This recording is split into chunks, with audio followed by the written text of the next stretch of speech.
Good afternoon, everyone. Thank you for joining us here today. I'm Candace McLaren Lanham, Chief Deputy Attorney General for the state of Maryland. Attorney General Anthony Brown sends his sincere regrets that he's not able to be with us here today for this important announcement. Before we begin, I would like to thank Baltimore Mayor Brandon Scott for being here with us, as well as FBI Baltimore Special Agent in Charge Bill DelBagno, Baltimore County Police Chief Robert McCullough, and Baltimore City Commissioner Richard Worley. Today we announce indictments in two unrelated but equally terrifying cases, crime sprees that left over 100 victims throughout Baltimore City and Baltimore and Howard counties in their wake. 11 individuals have been charged. As of the dates of their crimes, they ranged in age from 15 to 19 years old.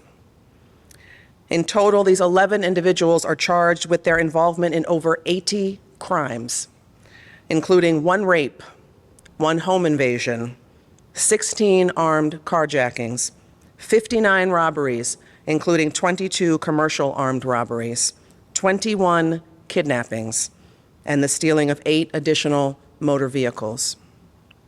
More than 80 crimes impacting more than 100 Marylanders, many of whom were simply at work or going on about their daily routine when they were unexpectedly targeted and victimized by criminals who often threatened them at gunpoint and or with physical violence. In the first crime spree, a group of individuals ordered cars on an app like Uber or Lyft. The defendants would then carjack the drivers and use the drivers' own cars to pick up other passengers who were then themselves robbed. During these robberies, many of the drivers were kidnapped, shoved into the back seats or trunks of their own vehicles, and forced to watch or listen to these crimes occurring in real time. As you can imagine, for many of these victims, something as simple as driving a car or ordering a ride home has now become a terrifying and traumatic experience. In the second crime spree, a different group of individuals mainly targeted pizza delivery restaurants and convenience stores, robbing the unsuspecting cashiers and store clerks at gunpoint. And just as in the first case, almost all of these victims were simply at work, trying to earn an honest living, when their lives were turned upside down and their safety put into jeopardy. It is our hope that these indictments will help to bring some peace of mind to these families and these victims. But these indictments also highlight the problem of gun violence in our state. In each of these patterns, the vast majority of crimes were committed by individuals armed with handguns. One of those handguns was a ghost gun. 2 of those handguns were stolen, and all of them were illegally possessed by people under the age of 21. These crimes emphasize the importance of stopping the flow of illegal firearms into our streets, the importance of keeping guns out of the hands of violent criminals. The Office of the Attorney General continues to work tirelessly in pursuit of these goals. These investigations were led by the talented attorneys in the Attorney General's Organized Crime Unit, but none of this would have been possible without the work of our partners, including the Baltimore City Police, the Baltimore County Police, the Howard County Police, the FBI, and the local state's attorney's offices in the various relevant jurisdictions, including State's Attorney for Baltimore County, Scott Schellenberger, who stands with us here today. Attorney General Brown and I thank all of our partners for their collaboration in investigating and solving these crimes and for their ongoing commitment to public safety. Since Attorney General Brown took office little more than a year and a half ago, our Organized Crime Unit has participated in several joint investigations that have resulted in the seizure of over 200 firearms. But the work continues. That is our promise to you. Now, for more details on both of today's disturbing cases, I will bring forth to the podium the Chief of the Attorney General's Criminal Division, Katie Dorian.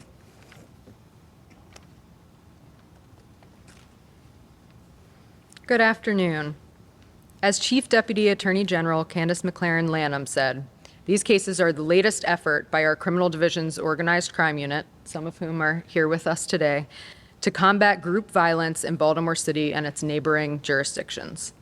Before I get into the facts of these cases, and I know you all have heard me say this a lot, I just want to emphasize that all of the defendants are presumed innocent unless and until the state proves their guilt beyond a reasonable doubt in court.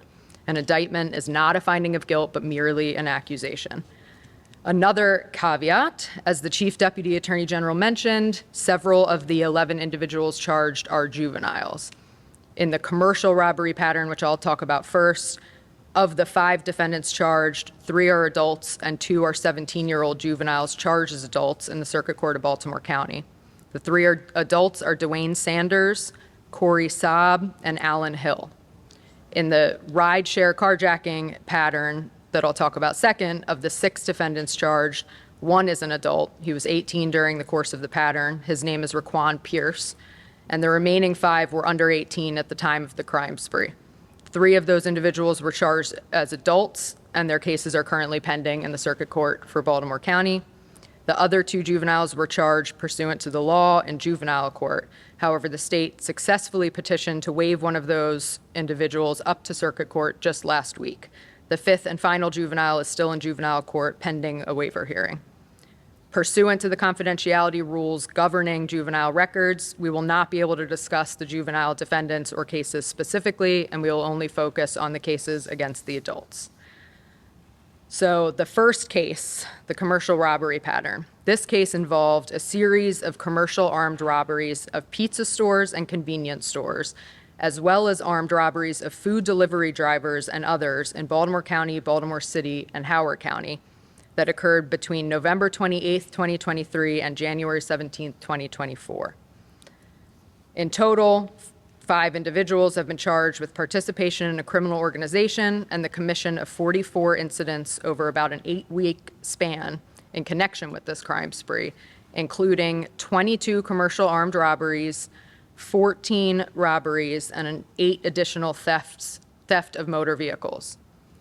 As a result of this group's actions, over 50 members of Baltimore City and surrounding communities have been victimized by these brazen and brutal crimes. The group began its crime spree in November 2023, and at first, they would rob food delivery drivers of their personal possessions and the cash they had received from the delivery order. Many of the robberies involved the use of handguns, and some of the victims were assaulted, including being hit and kicked by members of the group. In late December 2023, the group evolved and began committing commercial armed robberies of pizza stores and other fast food and convenience stores. In those cases, typically, a juvenile member of the group would approach the cash register and pretend to purchase an item. As the clerk would open the cash register, the other members of the group would approach, announce a robbery, pointing firearms at the clerks, and demanding that all registers and sometimes safes be emptied out. In some instances, the robberies would become more violent. For example, in one instance, the store clerk was grabbed by her ponytail as a gun was held against her head, and she was forced to open the register. In at least 2 instances, victims were hit in the face with a firearm or pistol whipped during the robbery. The group often traveled to and from the scene in stolen Kia or Hyundai vehicles. Law enforcement identified at least 8 vehicles that were stolen and used by the group. As the Chief Deputy Attorney General told you, the members of the group were all prohibited from possessing firearms because of their age. 2 firearms were recovered from these individuals during the course of the investigation. One was stolen out of Baltimore City in November, and one was a Polymer 80 firearm without a serial number or a ghost gun. Also, as the Chief Deputy Attorney General said, these charges could not have been brought without the hard work of our partners. We just want to shout out a couple specifically, especially Baltimore County Detectives Jouse and Nichols, Howard County Detective Bell, Baltimore City Detectives Atta, Brown, Fiddler, and Harker, and Baltimore County Assistant State's Attorney Dylan Gary, whose efforts have been instrumental in solving this case. The second case I'm going to talk about is what we refer to as the rideshare robbery and kidnapping pattern, which I think a lot of you are familiar with. These charges are based on an investigation into 40 criminal acts that were committed between November 2022 and January 2023, mostly involving the robbery of Uber and Lyft drivers and their customers. In total, 6 individuals have been charged with participation in a criminal organization and a criminal conspiracy, which included 40 incidents throughout Baltimore City and Baltimore County, including a home invasion, 16 carjackings, 1 attempted carjacking, 23 armed robberies, multiple thefts of motor vehicles, and 21 kidnappings, and a horrific first-degree rape of one of the carjacking victims. The individuals would work together as a criminal organization and would target victims who were working as Uber or Lyft drivers. They would order an Uber or Lyft and then carjack the driver, then forcing them either into the back seat or the trunk of their own vehicle. With the driver trapped in the back of the car, the group would then use the Rideshare app on the driver's phone to accept a fare for a Rideshare request from a customer as if they were the driver. They then drove to the customer's location, purporting to be their ride, but they would then rob the customer at gunpoint, forcing them into the vehicle, kidnapping them, and driving them to ATMs to withdraw money from their accounts. When they were unable to withdraw money, the group would take the victims' phones and force them to send money through financial applications, mostly Cash App, to accounts associated with the group. Again, during many of these crime sprees, the members of the group would drive around with the vehicle owner stashed in the trunk of the car. The group would commit multiple robberies of customers who called for the vehicle throughout the night, ultimately returning the rideshare vehicle to the owner at the end of the night. During the robberies and carjackings, the group would wear masks and dark clothing and approach the victims in an organized fashion while displaying handguns and demanding the victims give over their property, threatening to shoot the victims. On several occasions, much like the prior case I just discussed, the group pistol whipped or assaulted the victims. You can read the indictment for more information on the 40 incidents affecting over 40 separate victims, but I'm going to highlight a few of those for you today. On the night of November 27th, 2022 into November 28th, the group committed the armed carjacking and kidnapping of 2 Uber drivers. One of the Uber drivers was shoved into the trunk of her car, while the other was shoved into the back seat of his car. They then used those Uber drivers' vehicles to rob at gunpoint and kidnap 4 other victims that night. This occurred over the course of 4.5 hours, and the original victims and the Uber drivers were only released at the end of all of the incidents. On the night of December 31st, 2022 into January 1st, the group carjacked another victim. They forced him into the back seat of his car and then used his car to find 2 more victims. They robbed those victims at gunpoint and forced one victim at gunpoint to take them into the victim's home where they stole money. They then drove around and robbed another victim at gunpoint, forcing him into the back seat as well, kidnapping him. They then found 2 more victims who they robbed at gunpoint. They attempted to force them into the back seat as well, but the back seat was so full at that point that the door wouldn't shut, allowing one of the victims to escape and call the police. That ultimately led to the capture of 2 of the individuals charged in this case. Those events occurred over the course of 2 to 3 hours. And in perhaps the most horrific incident of this crime pattern, on November 10th, 2022, members of the group were traveling in a vehicle that had been stolen 5 days before. The group then carjacked another vehicle with 2 occupants, a male and a female. The male was forced into the back of his own vehicle and was driven to multiple locations in Baltimore County and Baltimore City before being forced to withdraw $1,500 from an ATM. Meanwhile, the female occupant was forced into the other vehicle, where one member of the group forcibly raped her at gunpoint. As the Chief Deputy Attorney General said, these charges could not have been brought without the hard work of our partners. In this case, I want to thank FBI Agent Dressler, Baltimore County Detective Edwards, and Baltimore City Detectives Parker and Sims, who have been instrumental in solving this case. And finally, I'd like to personally thank the hard work of the Assistant Attorneys General assigned to these cases, Mark Meehan, Nancy Frigo, Colin McDaniels, and J.C. Smith, and our Organized Crime Chief, Paul Halliday, who worked tirelessly with our wonderful partners to bring these cases to an indictment. I will now turn it over to FBI Baltimore Special Agent in Charge, Bill DelBagno. Thank you. Good afternoon. I'm Bill DelBagno. I'm the Special Agent in charge of the FBI Baltimore Field Office. Undoubtedly, Baltimore is safer with these violent criminals off the streets. The carjackings, the robberies, the kidnappings were deliberately planned and executed. They were organized, violent predators choosing to attack hardworking, innocent drivers and their innocent passengers who were just simply trying to get home or ordering a Uber or Lyft like many of us do every day. If not for the actions of law enforcement, these predators could still be on the streets. A dedicated team of investigators worked tirelessly together for months to find who was responsible, tracking their pattern, collecting evidence, and collaborating, all done to build a strong case to ensure that they will face consequences for the harm and the emotional distress that they caused. Today, the FBI and our partners are unified in a message. All criminals, including teenagers, who are breaking the law and looking to act with impunity, you will be investigated, you will get caught, and you will be charged. Your age does not excuse the violent crimes that you're committing. The agencies here today are united in leveraging every resource available to pursue justice and to protect our communities.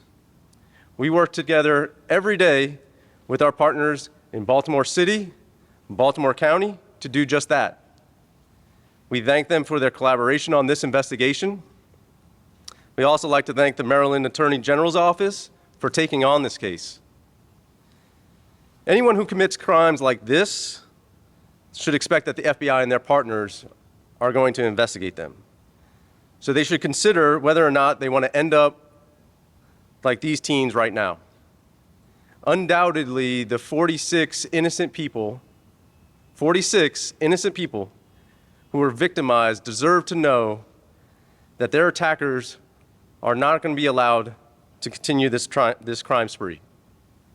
Thank you. I'll now turn it over to Baltimore County Police Chief McCullough.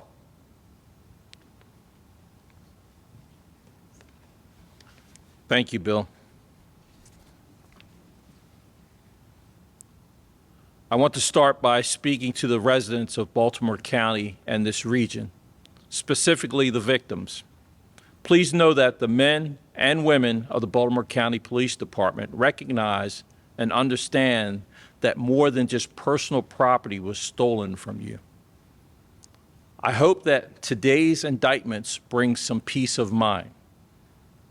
Turning to those who believe this sort of violent criminal behavior is acceptable, let today's announcement be a reminder that it is not, and that there will be consequences for your actions.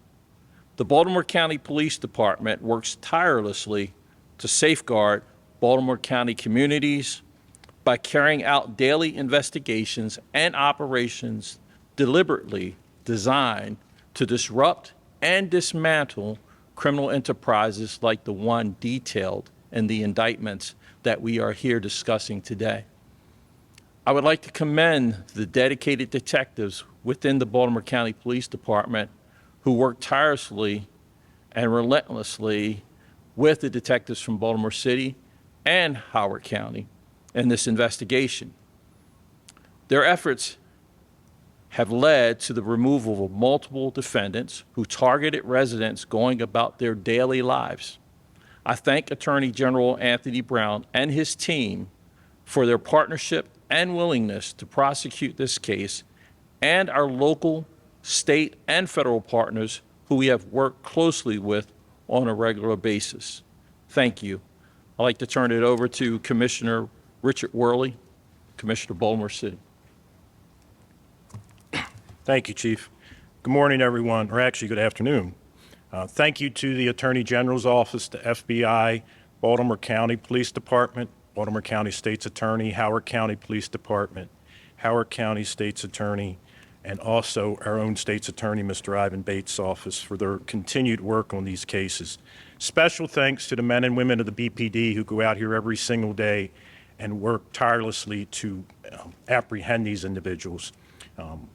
3 of those detectives are here today. We have Detective Sergeant Riker, who was instrumental in this investigation, Detective Fiddler, who was also one of the primaries, and Detective Warchinski. I know I messed her name up, but it's Melissa as I know her. She's actually kind of unique. She is a detective analyst that puts together a lot of these cases, so our detectives can link the cases a lot more easily. They consistently display exemplary work, and it's exhaustive to these investigations because of the amount of robberies that had occurred. The continued efforts of our public safety partners, social services, and mostly our community members who are starting to cooperate a little bit more with us are invaluable to the crime fight. Over the last several months, we've announced several takedowns of violent groups within the city. These are the latest of which are our strong law enforcement partnerships, easy for me to say. As you can see, the only way we're going to accomplish this is through our partnerships and through teamwork. Together, these criminal organizations terrorize and traumatize more than 100 citizens. They didn't get away with it, and no one else who does will. Residents and visitors must feel safe and comfortable and secure when they visit the city, when they use Rideshare, and when they order food. These takedowns show that this remains our top priority. We'll continue to work with our partners, use every tool and resource available to ensure the safety of all law-abiding citizens. Even though this takedown has taken several criminals off the street, as a reminder, please, before getting into a rideshare vehicle, always confirm the driver's photo and the driver who is picking you up. Always check the license plate, vehicle make and model before you get in the vehicle. If something doesn't match up or doesn't feel right, do not get in the vehicle and immediately call 911. Drivers should always confirm when picking up fares. If something doesn't feel right, again, please don't do it, call 911. Additionally, never give your phone to anyone you do not know, and do not give access to any electronic payment apps. Please stay safe, and now I will turn it over to Mayor Brandon Scott.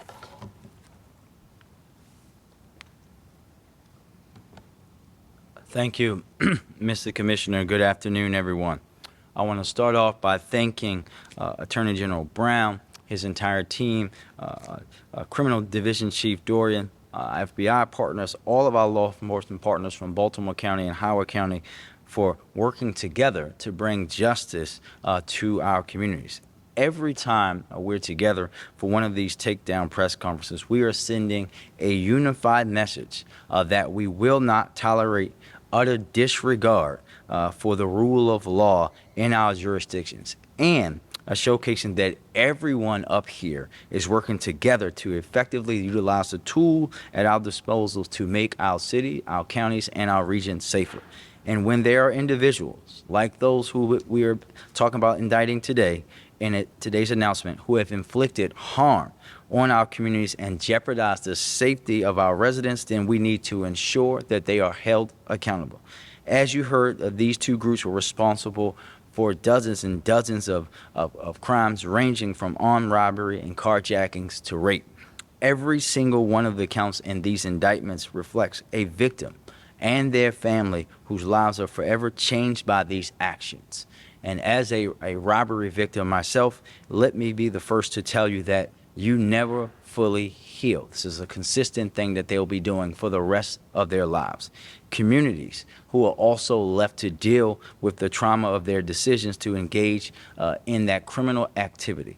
It is particularly troubling that the vast majority of the people indicted here in these takedowns are young people. We must ensure, again, that our young people know that there is a better way, and we will provide you every choice and opportunity to live your life in that better way. Take us up on those opportunities. But if you do not, this is what you will end up seeing happen to you. I also want to deliver that message to the parents. If you know that your young person is involved in something that they should not be, speak up now.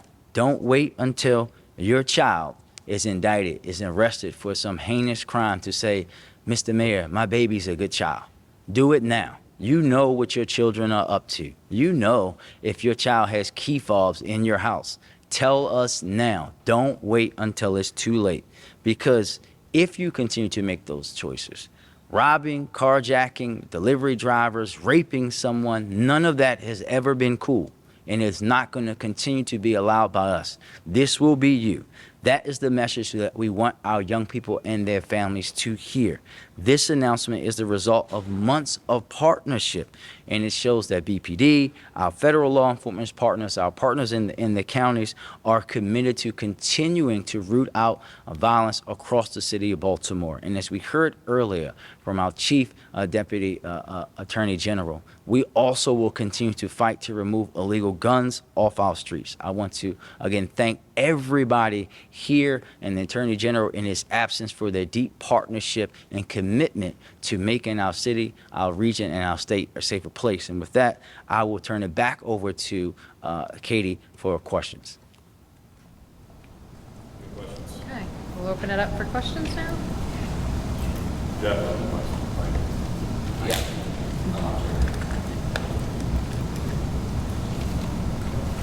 Jeff Hager with WMAR-TV. You know, I noted that there was a telling moment when too many people couldn't be fit in the back of the car. Somebody got out and two were arrested. That sounds like that sort of brought to an end the ride-sharing spree. Was there a telltale moment with the pizza and convenience store robberies that went on over that 3-month period? Was there a telltale thing that sort of brought that to an end? Whether they were caught, whether they were spotted, whether it was surveillance video, was there just some thing that brought that to an end?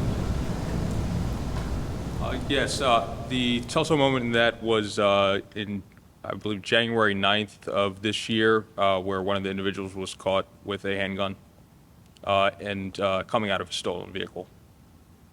And this is Colin McDaniels, an Assistant Attorney General in the Organized Crime Unit, who's handling this case.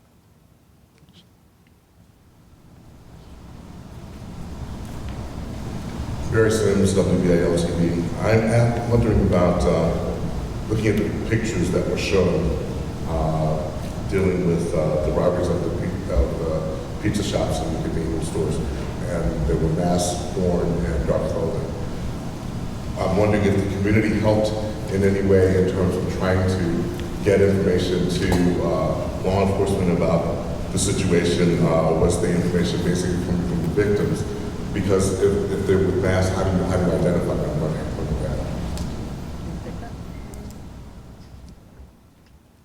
There were citizens that helped, but there's also a lot of other electronics, because at some point they have to take the mask off. You can't drive around, you can't walk around all day with a mask. So we can trace, we can do a lot of different things with technology that allows us to go back, and we have some great detectives that can find out who you are if we have enough time to look for it and give us that one break that we need.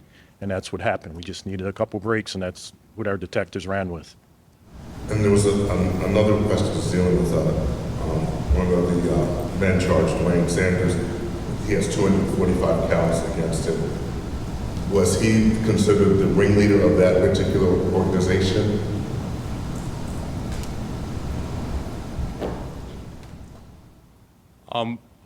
It's not in the indictment. We won't get into the state's theory of the case at this moment, but the amount of charges reflects the vast number of incidents, and then for each incident, you have several associated crimes. Colin, step up and spell your name, please. And my name is Colin McDaniels, C-O-L-I-N, last name McDaniels, M-C-D-A-N-I-E-L-S. Hi, Jessica Albert with WJZ.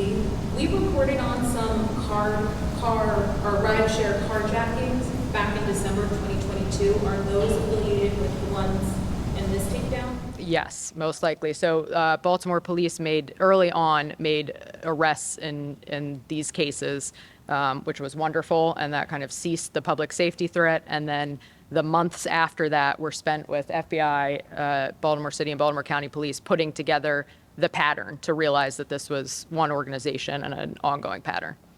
This might be a stupid question, but can you explain to people why it gets this point where all of you guys are working together and why the FBI gets involved in the Attorney General's office? Sure. I mean, I don't know if anyone else wants to step in, but I will take it from our perspective. I think these cases can't be done any other way. I think, honestly, they're so complex.